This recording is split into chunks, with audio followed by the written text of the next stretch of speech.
Bonjour Suzy, bonjour Marie-Laure, bonjour Gilles. Bon, à l'époque, on n'avait pas le choix. On vit dans un monde, faut voir. On peut pas tout dire, hein. C'est comme ça. C'est la vie. Parce que pour comprendre le monde qui nous entoure, il faut comprendre le monde duquel on vient. Vous entendrez ici des portraits qui retracent la vie de nos aînés. Je suis Capucine Jacob et vous écoutez Entre-temps, un trait d'union entre hier et aujourd'hui, un espace de parole où le passé est raconté par ceux qui l'ont vécu, et vous allez voir, c'est passionnant. Est-ce que vous croyez que le monde va mieux? Je ne sais pas. Vous m'en demandez trop. Le portrait que je vous propose aujourd'hui est celui de Marie, une femme très élégante, douce et qui rit beaucoup. Marie a beaucoup de choses à raconter et n'hésite pas à entrer dans les détails quand elle me voit interloquée et légèrement surprise. Honnêtement, j'aurais pu passer des heures à l'écouter me parler de la vie d'avant, à décrire l'école, la ferme, le lavoir ou encore la cuisine de sa maman. Je suis heureuse de vous faire découvrir ce témoignage, ce petit trésor qui nous rappelle qu'il n'y a pas si longtemps, on vivait vraiment autrement. Bonne écoute. Un jus d'orange, mais pas de gâteau. D'accord. Merci. Merci.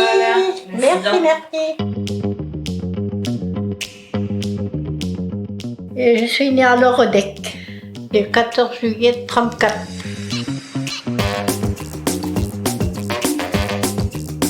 Alors mon papa, quand il est arrivé ici, il était cantonnier de la commune. Il nettoyait, il était cantonnier.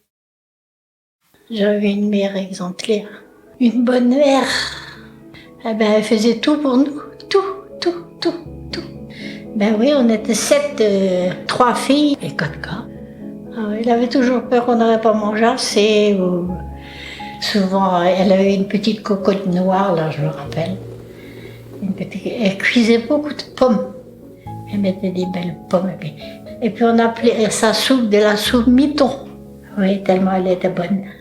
Et puis souvent à 4 heures, c'était un grand bol l'hiver. Un grand bol de chocolat avec des tartines.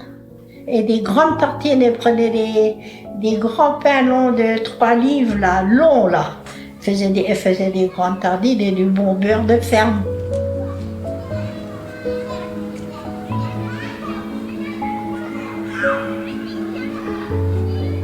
À l'école, j'apprenais pas grand-chose. Regardez, vous pouvez la regarder. J'ai une photo d'école, là, j'avais 13 ans, avec toutes mes copines. Ah oui, et que l'école des filles, puis la maîtresserie, là. J'avais 13 ans et on avait toutes des sabots et des blouses. Sauf une, elle avait des claques. D'autres qui avaient des galoches, quelques-unes. Mais c'est des petites chaussures qu'on monte jusqu'ici avec un lacet. Oui, là, dans le coin, là. C'est des claques, c'est-à-dire c'est comme un sabot, puis il y a une courroie dessus. Et puis notre maman, elle mettait là avec son marteau, elle nous mettait des caoutchoucs en dessous pour qu'il aurait duré plus longtemps. Alors il était encore plus lourd. C'était dans un village, on mettait 20 minutes. Et l'hiver, quand il faisait froid, et on avait notre petit pot de soupe qu'on chauffait sur le poêle à l'école, tout le monde. Et on mangeait là le midi. Autrement, on revenait manger quand il faisait bon, mais l'hiver, quand il y avait de la neige ou n'importe, tout le monde avait leur petit pot de soupe. Et on mangeait du pain, ce qu'il y avait après. En dessert, quand il y en avait, c'était souvent du pain, du beurre et du chocolat. Oui.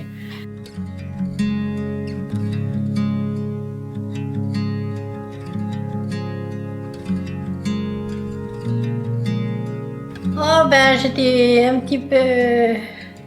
J'aimais bien les travaux des gars, moi. Jouer aux billes, je sais pas, à l'école, des trucs comme ça. Hein? Je voulais m'amuser, moi. Mais j'étais pas une fille d'école, moi. Je voulais aller travailler, moi. Vous savez bien, dans les fermes, il n'y avait pas de clôture électrique. On partait 3 semaines garder les vaches dans une ferme qui était bien gentille. Et puis, quand on avait fini, ben, on gagnait notre blouse pour la rentrée d'école. Et maman n'avait pas besoin de nous nourrir. Et c'était tout le monde comme ça. Oh ben, j'ai arrêté à 15 ans. Eh ben, j'ai été placée dans une ferme, dans une grande ferme. Et où j'étais très bien, des gens gentils et tout. J'aimais bien travailler, moi.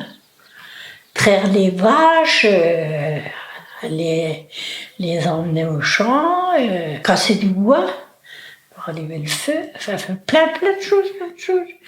Ah oui, et puis j'avais un vélo et je venais le dimanche voir mes parents. Et le soir, je retournais à la ferme.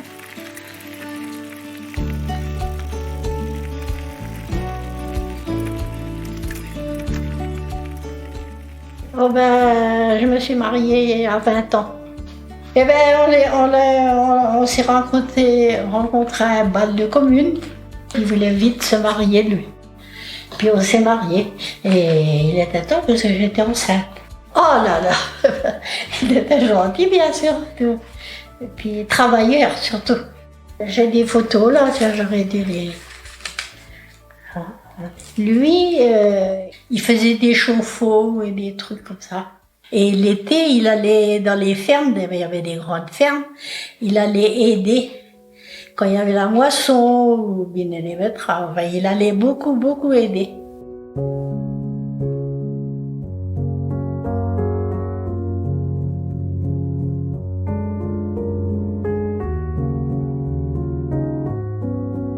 Ah ben moi, j'ai eu 3 enfants dans 3 ans. Moi. Ah non, j'ai été à la maternité à chaque fois. Moi. Puis ça durait pas long, comme une lettre à la poste. Et oh, je disais, je vais rester avec 4. Je me suis trouvée enceinte 7 ans et demi après.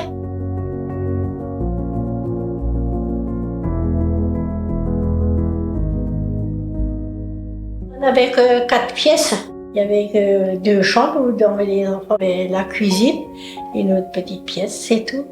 Eh bien, on avait les toilettes dehors, on avait un cabinet avec du papier journal. Ah ben oui, il y avait un tas de papier journal, et puis je faisais des petits carrés, ben c'était ça. Tout le monde c'était pareil. On n'avait pas grand-chose, la bouillie et tout ça. Ben, j'avais un fourneau et la petite cheminée. On n'avait pas d'eau, il fallait aller à la fontaine chercher de l'eau. Ah ben oui, il n'y avait pas l'eau courante. Ah non, on n'avait pas l'eau courante, tout le monde allait à la fontaine.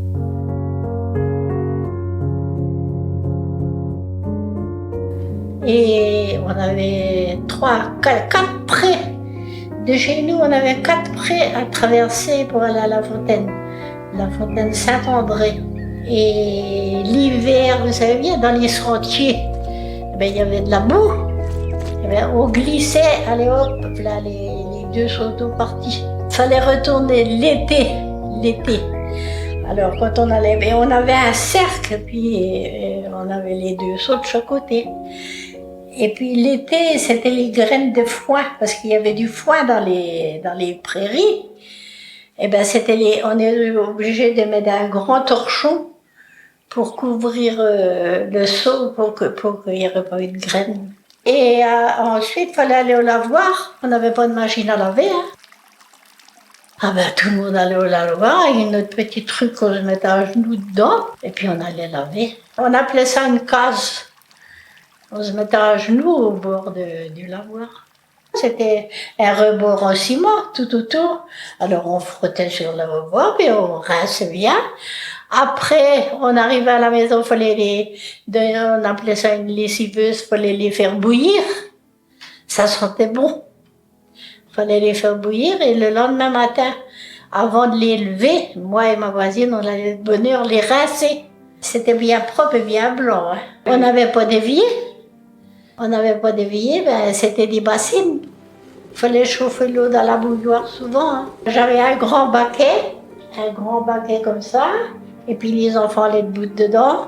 Alors, bien ça venait, bien les laver. Et puis j'avais un arrosoir que je mettais de l'eau tiède dedans pour les rincer. Et c'était tout le monde pareil. Nous, c'était des grands carrés blancs, des couches pour les petits quand ils étaient petits.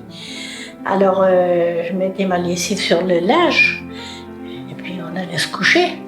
Oh, j'entends la pluie, je mettais la robe de chambre et je courais au jardin à les ramasser pour qu'ils n'arrêtaient pas à mouiller.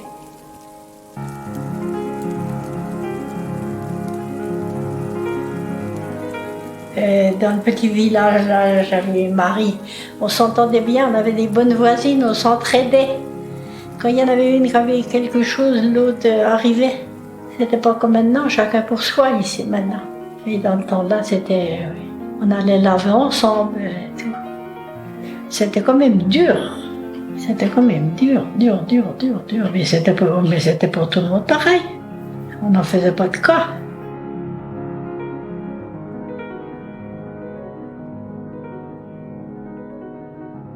Oh oui, je suis contente, moi. Et je raconte jamais ma vie à mes petits-enfants. D'abord, ils savent bien, il y a assez de leur père et leur mère à leur dire Mamie, c'est à nous de faire attention à elle maintenant et prendre soin d'elle, elle a eu soin de nous.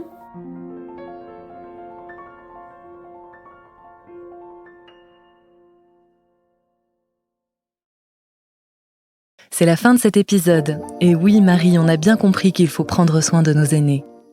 Merci à Martin Poujon pour le mixage et l'habillage de ce récit de vie. Si vous avez aimé ce podcast, n'hésitez pas à en parler autour de vous, à le partager et à laisser 5 étoiles. À très vite!